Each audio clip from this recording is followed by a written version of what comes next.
Ձեզ համար թեկուզ։ Շատ լավ, շնորհակալ եմ հարցի համար, իսկապես հաստատված խաղաղության պայմաններում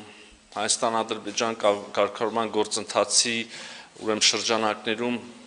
էական մի քանի հարցերի շուրջ ձեռք բերված համաձայնությունների պայմաններում այդուհանդերձ մնում են որոշ հարցեր, որոնք դեռ լուծման կարիք են զգում եւ հավելյալ ջանքերի կարիք են զգում, լուծված չեն ըստ էության այս պահի դրությամբ, եւ հենց դրանցից մեկը կամ առաջինը Բաքվում պահվող պատանդարված անձանց գերիների ուրեմն ազատ արձակման հարցն է։ Մենք ամենօրյա մեր աշխատանքն ենք իրականացնում այս ուղղությամբ, ոչ միշտ տեսանելի, ոչ միշտ արդյունավետ, հակառակ դեպքում հարցը վաղուց լուծված եւ դուրս եկած կլներ օրակարգից, բայց մենք իրականացնում ենք այդ աշխատանքը։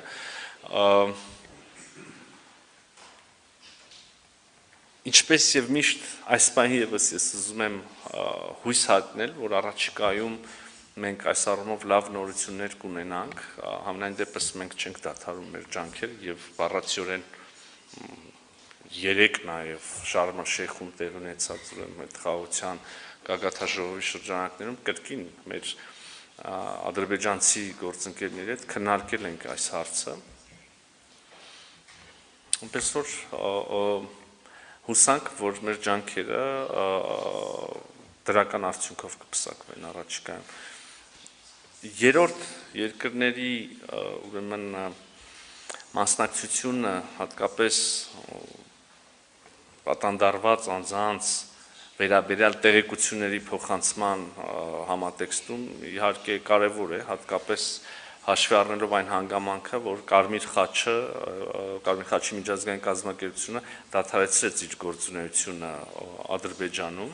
իսկ գիտեք, որ մեր աշխատանքները այդ առումով, այդ ուղղությամբ հիմնականում այս խողովակով էին արվում, եւ այժմ, այո, այդ հարցը եւս շատ արդիական է եւ այդ բացը որևէ կերպ պետք է փորձենք լրացնել։ Իսկ առհասարակ այս թեմայի համատեքստում ուզում եմ ասել, որ մեր աշխատանքները չեն բացառում անշուշտ եւ հարցը մշտապես արկա է երրորդ երկրների հետ մեր շփումների ընթացքում, բայց առաջնային ուրեմն խողովակը դրանք Հայաստան-Ադրբեջան ուղիղ շփումներն են այնուամենայնիվ։ Կարծում եմ սա էլ կարևոր հանգամանք է։ Մյուս հարցը Նարեկ Կիրակոսյան, Ֆակտոր։